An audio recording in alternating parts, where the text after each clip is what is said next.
जय हिंद साथियों, आप सभी का स्वागत है विद्यालयपुर के इस यूट्यूब प्लेटफॉर्म पर, जिसमें आज फिर हम आपके लिए लेकर आए हैं महिला सुपरवाइज़र जो एग्ज़ाम चल रहे हैं उसके लिए क्लास। और ये जो क्लास हैं ये पूरी जो आपका रेगुलर एग्ज़ाम चल रहे हैं उन सभी का एनालाइज करने के बाद फिर हम आपके लिए क्वेश्चंस लाते हैं। और जितने भी क्वेश्चंस आ रहे हैं सभी के सभी क्वेश्चंस समझ पर आधारित ही आ रहे हैं, आपको सेंटेंस बना कर देते हैं। देन फिर आप उसमें से समझ के आधार पर एक ऑप्शन को चूज़ करते हैं। तो सभी टॉपिक से रहें, लेकिन सभी टॉपिक्स को समझ के आधार पर ही बनाया जा रहा है।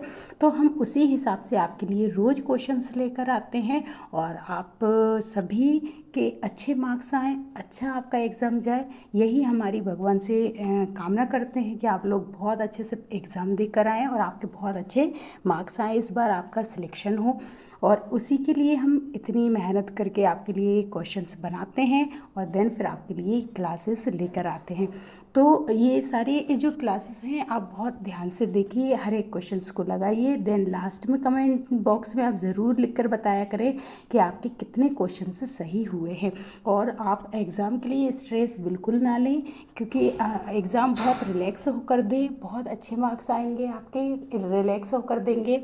और आप थोड़ा स्ट्रेस लेंगे तो कोई स्ट्रेस लेने वाला एग्ज़ाम आ ही नहीं रहा है, बहुत इजी आ रहे हैं, समझ पर आधारित क्वेश्चंस आ रहे हैं, तो बहुत अच्छे से आप क्वेश्चंस को डील कर सकते हैं। तो बिल्कुल स्ट्रेस लेने का ज़रूरत नहीं है। और आज की जो क्वेश्चंस है बिल्कुल जिनका 5 को 4 अप्रैल को, 5 अप्रैल, 6 अप्रैल और भी आगे जो एग्ज़ाम है वो ज़रूर इस क्लास को देख कर जाएँ। आपके 15 से 20 मिनट में आपके बिल्कुल 5 से 6 क्वेश्चंस आपके वहाँ पर सही हो सकते हैं। तो बिल्कुल आप क्लास को ज़रूर देख के जाइएगा। और जितने भी लोग क्लास को देख रहे हैं एक बार सभी लोग क्लास को शेयर ज़रूर कर दीजिएगा। और क्लास पसंद आए तो क्लास को लाइक भी कर दीजिएगा।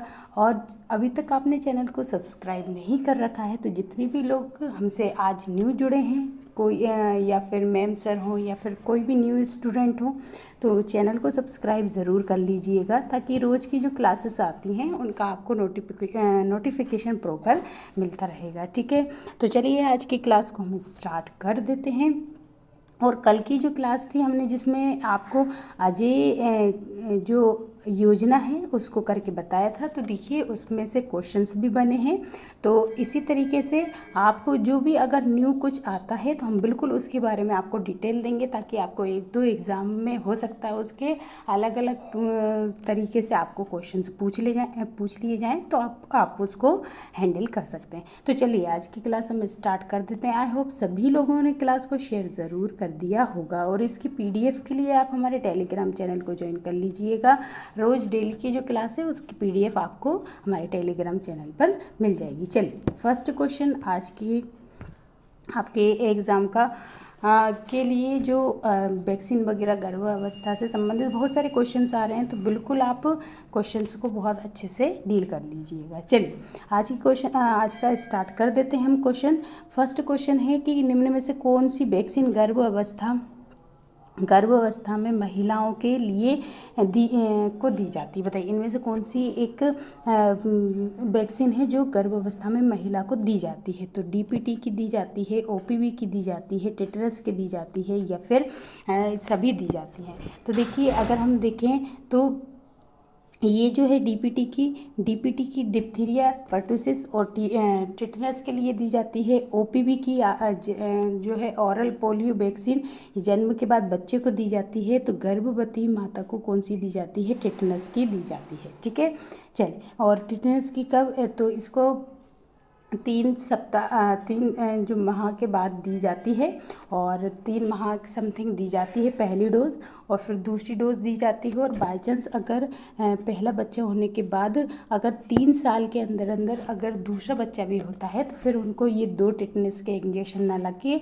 एक बूस्टर टिटनेस का इंजेक्शन लगता है, ये भी आप याद रखिएगा। चलिए नेक्स्ट क्वेश्चन देख लेते हैं कि गर्भस्थ शिशु के अंग कौन से सप्ताह में महसूस किए जाते जाते हैं, जो गर्भावस्था में शिशु के जो अंग बन जाते हैं तो उनको महसूस कितने सप्ताह में किया जाता है? 20वें सप्ताह में, 12वें सप्ताह में, 17वें सप्ताह में या फिर 14वें सप्ताह में? तो राइट आंसर इसका क्या हो जाएगा? 12वें सप्ताह में महसूस किए जाने लगते हैं कि बच्चे के जो है अंग बनने लगे हैं। ठीक है, तो 12वें सप्ताह में क्या करने लगते हैं? महसूस किए जाने लगते हैं। ठीक है, चलिए नेक्स्ट क्वेश्चन देख लेते हैं। नेक्स्ट क्वेश्चन है विधि जिसमें स्तनपान की कमी को पूर्ण करने के लिए तुरंत बाद ही शिशु को अतिरिक्त दूध दिया जाता है, वो विधि कौन सी कहलाती है? बताइए। देखिए, ऐसी विधि जिसमें स्तनपान की कमी को पूर्ण करने के लिए अगर कोई भी महिला, देखिए ये समझ पे ही आधारित क्वेश्चन है, आप देखते हैं इसमें से कितने लोग जो हैं इसका आंसर लगाएंगे और कमेंट बॉक्स में ज़रूर इसका आंसर दीजिएगा कि समझ पे आधारित क्वेश्चन है। कि देखिए ऐसी कौन सी विधि है जिसमें स्तनपान की अगर कमी हो जाए और उस कमी को पूरा करने के लिए फिर शिशु को अतिरिक्त दूध दिया जाता है, तो वो कौन सी विधि कहलाएगी? संपूरक पोषण कहलाएगा, पूरक पोषण कहलाएगा या पोषण कहलाएगा, या इनमें से कोई नहीं? तो राइट आंसर इसका क्या हो जाएगा? याद रख लीजिएगा कि इसको हम सप्लीमेंट्री पोषण कहते हैं, इसको सप्लीमेंट्री न्यूट्रिशन कहा जाता है, तो संपूरक पोषण कहा जाता है। क्या कहा जाता है? संपूरक पोषण या अतिरिक्त पोषण इसको कहा जाता है। ठीक है, चलिए नेक्स्ट क्वेश्चन है कि गर्भ अवस्था के दौरान कैल्शियम की कितनी मात्रा लेनी चाहिए? देखिए ICMR के भी 1-2 क्वेश्चन अब पूछे जाने लगे हैं, तो हम उसके हिसाब से, लेकिन ये ICMR का नहीं है, ये नॉर्मल है कि गर्भ अवस्था के दौरान प्रतिदिन कितनी मात्रा में कैल्शियम लेना आवश्यक होता है। तो 1.5 ग्राम या 2.5 ग्राम, 3 ग्राम या फिर 1 ग्राम? तो राइट आंसर इसका क्या हो जाएगा? 1 ग्राम लेते हैं। ठीक है, कितनी? प्रतिदिन 1 ग्राम कैल्शियम की मात्रा ली जाती है। कब? गर्भ अवस्था में। ठीक है, चलिए नेक्स्ट क्वेश्चन है कि गर्भ अवस्था के दौरान प्रतिदिन आयरन की कितनी मात्रा लेनी चाहिए? बताइए। गर्भ अवस्था, प्रसव और टीकाकरण से बहुत सारे क्वेश्चन समझ पे बन रहे हैं, तो इसलिए हम आपके लिए ज़्यादातर क्वेश्चन इन्हीं के लेकर आए हैं आज की क्लास में। ठीक है, बस सभी लोग है ना क्लास को शेयर ज़रूर कर दीजिएगा। चलिए नेक्स्ट देख लेते हैं कि गर्भावस्था के दौरान प्रतिदिन आयरन की कितनी मात्रा लेनी चाहिए? तो राइट आंसर क्या है? 38 मिलीग्राम डेली इसकी ज़रूरत होती है ना। और कैल्शियम की अभी हमने देखी, तो कैल्शियम की कितनी होनी चाहिए? तो कैल्शियम की याद रखें, कैल्शियम की 1 ग्राम रोज लेनी चाहिए। कितना? 1 ग्राम रोज लेना चाहिए। 38 मिलीग्राम क्या लेना चाहिए? आयरन डेली लेना चाहिए। ठीक है, चल नेक्स्ट देख लेते हैं कि गर्भावस्था के दौरान स्तनों में परिवर्तन के लिए कौन सा हार्मोन जिम्मेदार होता है? देखिए स्तनों के परिवर्तन बोल रहा है। ठीक है, तो इसके लिए कौन सा हार्मोन जिम्मेदार होता है? Progesterone hormone, ovarian hormone, gonadotropin hormone, या इनमें से कोई नहीं? तो राइट आंसर क्या हो जाएगा इसका? प्रोजेस्टेरोन हार्मोन इसके लिए जिम्मेदार होता है। ठीक है, प्रोजेस्टेरोन हार्मोन जो होता है इसके लिए जिम्मेदार होता है। चलिए नेक्स्ट क्वेश्चन देख लेते हैं। नेक्स्ट क्वेश्चन क्या है कि 1 वर्ष के अंत तक शिशु का वजन उसके जन्म के वजन से कितना गुना हो जाता है? देखिए बच्चा जब 1 साल का हो जाता है तो 1 साल तक होते होते बच्चे का वजन जो रहता है उसके जन्म के समय जितना वजन था उसका कितना गुना हो जाएगा? 2 गुना, 3 गुना, 4 गुना या फिर 6 गुना? तो राइट आंसर इसका क्या हो जाता है? तो वो उसके कितना? 3 गुना तक हो जाता है। कितना हो जाता है? 3 गुना तक हो जाता है। राइट आंसर क्या हो जाएगा इसका? 3 गुने तक हो जाता है। चलिए बताइए, टाइफाइड ज्वर किस कारण से होता है? टाइफाइड किसके कारण होता है? जीवाणु के कारण, विषाणु के कारण, या प्रोटोजोआ के कारण, या फिर कवक के कारण? बताइएगा। तो देखिए टाइफाइड किससे होता है? साल्मोनेला टाइफी नामक जीवाणु से होता है। किससे होता है? साल्मोनेला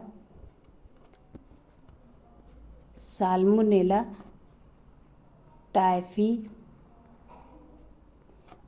जीवाणु से होता है ना, टाइफी नामक जीवाणु से होता है। तो राइट आंसर क्या हो जाएगा? टाइफाइड किससे होता है? तो जीवाणु से होता है। टाइफाइड किससे होता है? जीवाणु से होता है। ठीक है, चलिए नेक्स्ट क्वेश्चन देख लेते हैं कि हेपेटाइटिस रोग मनुष्य के किस अंग को क्षतिग्रस्त करता है? हेपेटाइटिस रोग जो है किस अंग को क्षतिग्रस्त करेगा? यकृत को करेगा, वृक्क को करेगा, हृदय को करता है, या फेफड़े को करता है?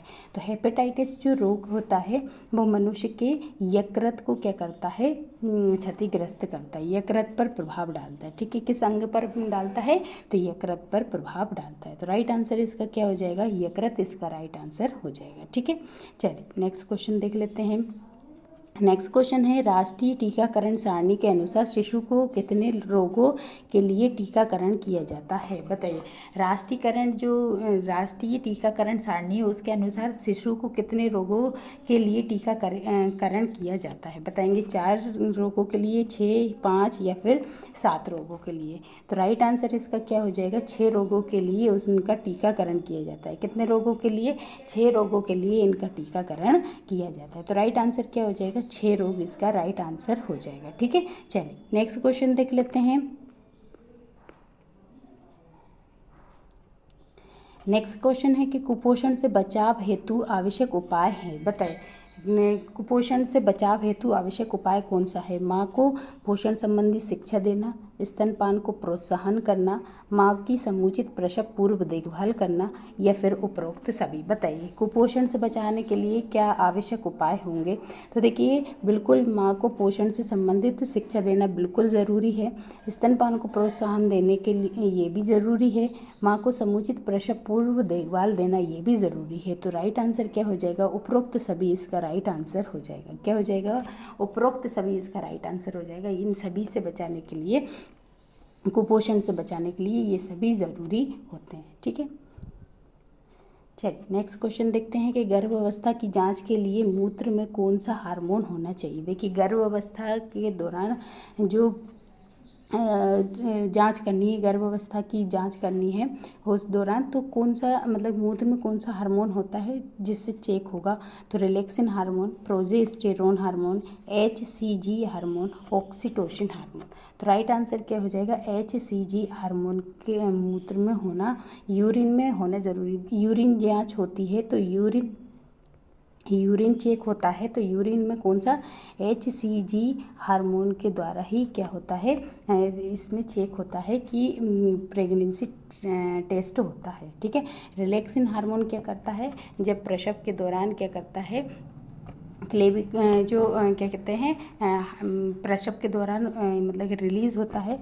ऑक्सीटोसिन भी क्या करता है? प्रसव को करवाने के लिए, मतलब प्रेरित करने के लिए ऑक्सीटोसिन हार्मोन रिलीज़ होता है। और जो हमारे स्तन की जो LVOI को प्रेरित करने के लिए प्रोजेस्टेरोन हार्मोन होता है। ठीक है,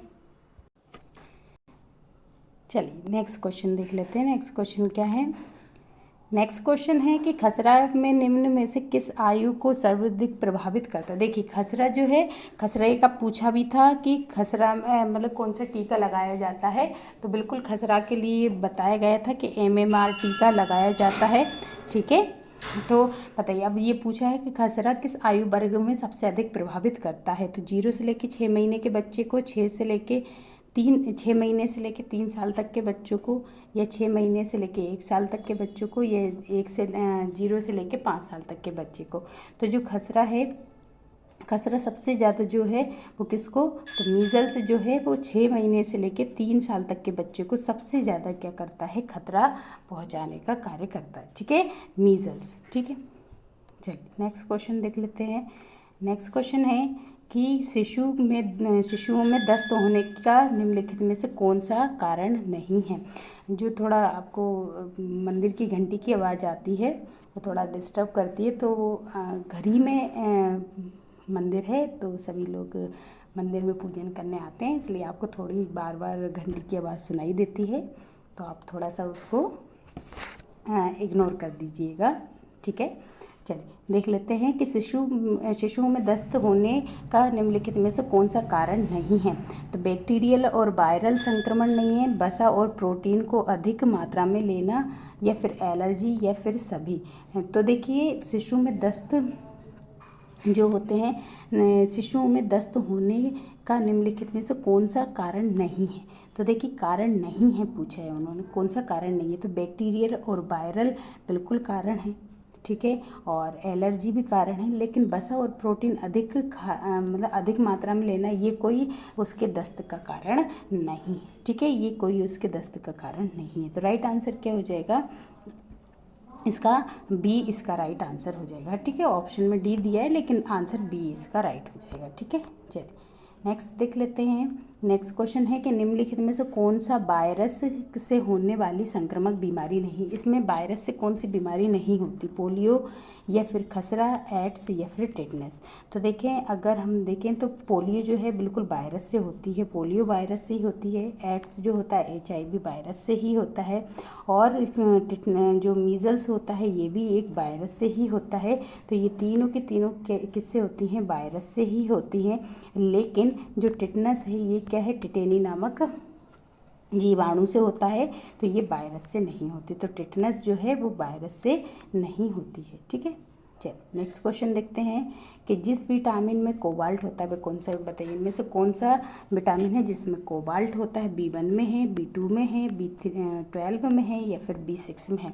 तो देखिए B12 में कोबाल्ट पाया जाता है, कोबालामिन इसका नाम होता है। ठीक है, और इससे कौन सा रोग होता है, तो जो पर्सियन जो एनीमिया होता है वो किससे होता है, तो विटामिन B12 से ही होता है। B1 से कौन सा होता है, बेरी होता है और इसका नाम थायमिन होता है। ये भी आप याद रखिएगा। चलिए नेक्स्ट क्वेश्चन देख लेते हैं कि पालक के पत्तों में किसकी मात्रा सबसे अधिक होती है, बताइए।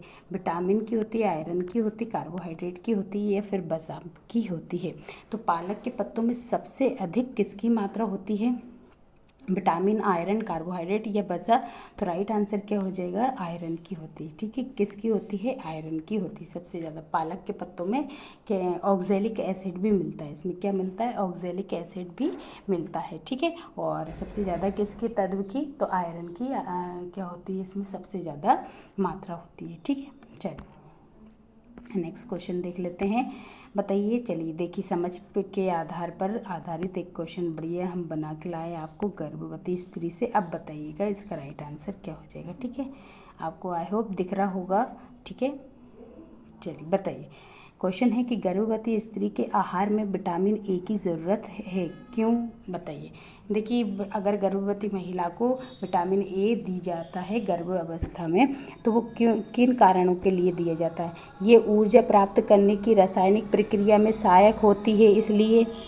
ठीक है, या गर्भवती स्त्री तथा भ्रूण की शारीरिक वृद्धि के लिए, या शिशु के अस्थिपंजर को सुडौल बनाने के लिए। बताइए इनमें से किस चीज़ के लिए ज़रूरी है। तो बताइए गर्भवती स्त्री को विटामिन ए देने की ज़रूरत क्यों पड़ती है।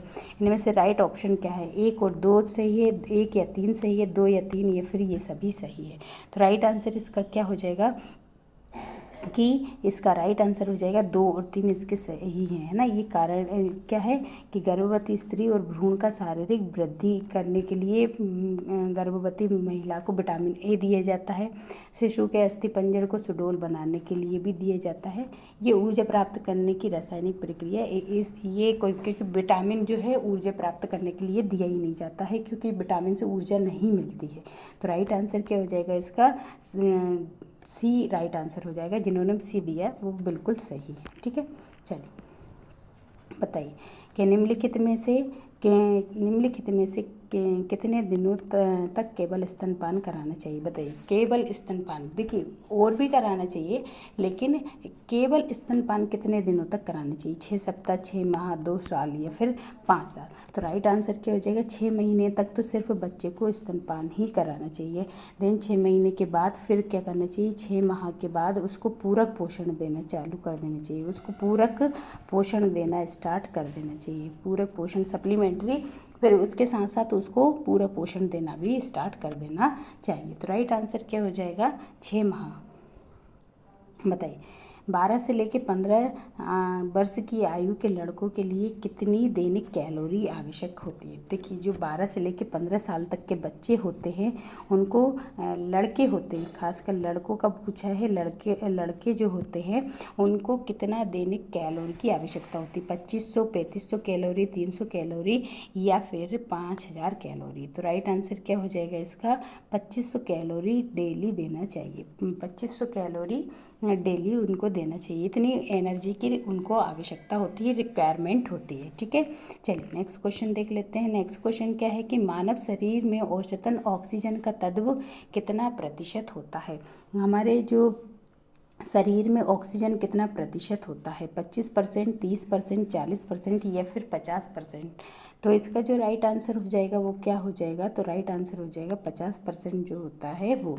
ठीक है, औसतन पूछा है ना, औसतन कितना? 50%। चलिए नेक्स्ट देख लेते हैं। गर्भ अवस्था में गर्भवती स्त्री की क्या होगी? त्वचा पीली हो जाएगी, आँखों के नीचे कालापन छा जाएगा, योनि का रंग पीला हो जाएगा या फिर ये सभी हो जाएगा? तो राइट आंसर क्या है? बिल्कुल ये सभी चीज़ें देखने को मिलती। गर्भावस्था के टाइम पर जो गर्भवती महिला है उसकी त्वचा पीली पड़ जाती है, आँखों के नीचे जो कालापन आ जाता है, योनि का रंग पीला हो जाता है, ये सभी कंडीशंस दिखाई देती हैं। ठीक है, चलो नेक्स्ट क्वेश्चन देख लेते हैं। भारत में कुपोषण की समस्या का प्रमुख कारण क्या है? भारत में कुपोषण क्यों ज़्यादा फैलता है?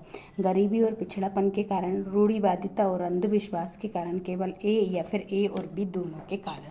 तो राइट आंसर इसका क्या हो जाएगा? बिल्कुल ए और बी दोनों के कारण। गरीबी और पिछड़ापन भी एक प्रकार से कुपोषण का कारण है, बनता है, और रूढ़िवादिता और विश्वास भी एक प्रकार से कुपोषण का कारण बन सकता है। ठीक है, चलिए बताइए कुपोषित बच्चों के लक्षण बताइए क्या हो सकते हैं? कुपोषित बच्चों के लक्षण क्या हो सकते हैं?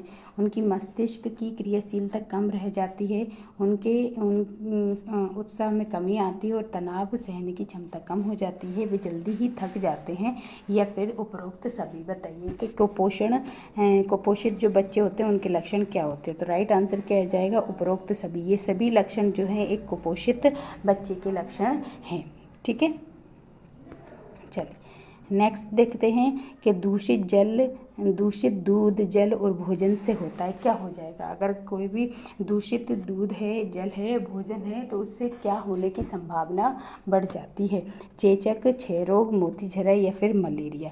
तो राइट आंसर क्या हो जाएगा? मोतीझरा जो है दूषित जल, दूध और भोजन से फैलने वाला, मतलब ये क्या है, एक प्रकार से अगर दूषित जल पीते हैं और क्या कहते हैं जल, भोजन वगैरह ये लेते हैं तो इससे मोतीझरा होने का जो डर रहता है। ठीक है, चलिए नेक्स्ट देख लेते हैं।